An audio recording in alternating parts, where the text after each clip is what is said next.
Hey, what's up, fam? You're probably here to stop and find out who I am and what I'm all about. First, let's start off with this. 1 Corinthians chapter 12, verses 4 through 7. Now, there are varieties of gifts, but the same Spirit, and there are varieties of service, but the same Lord. And there are varieties of activities, but it is the same God who empowers them all in everyone. To each is given the manifestation of the Spirit for the common good. Hi, my name is Andrew. My friends and family call me Andy. From the verse, you can safely assume I am a follower of Christ. Before we get into that, let me tell you how I got here as a photographer. In my family, the creative arts run deep. Like my father and his father, I became a guitarist for years, and I ended up playing in numerous bands and playing various venues.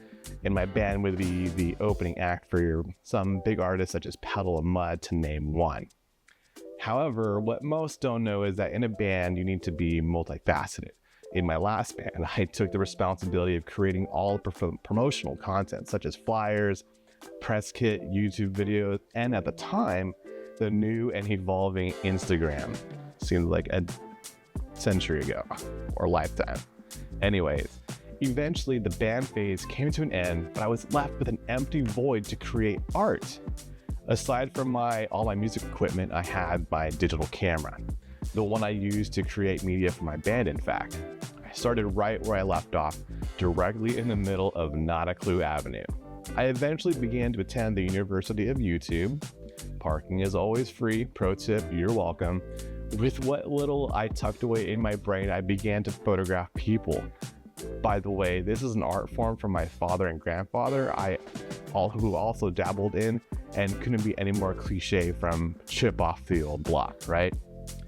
Once I started to get requests to photograph people or events, I knew it was time to take real action. I started really studying and taking an understanding of the new art that would serve its purpose in God's design. I began taking education courses from local workshops, and eventually I started to learn under the methods of the highly sought out photography group Lynn and Jersa. If you don't know who they are, I recommend you check them out. But before you go, let me finish with this. I still believe in learning, and I will continue to keep that a priority.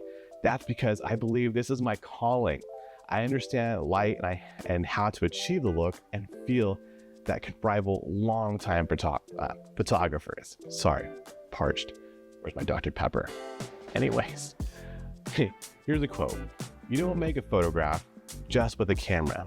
You bring to the act of photography all the pictures you have seen, the books you have read, the music you've heard, and the people you have loved. That's by Ansel Adams. I love photography so much, and it's rare I'm seen without my camera. In fact, when I am not on assignment, I can be found volunteering as a lead photographer at my church, Beach Cities Community Church in Huntington Beach. So with that said, I look forward to talking to you, getting to know you, and hopefully photographing you soon. We'll catch you on the flip side. I need that Dr. Pepper.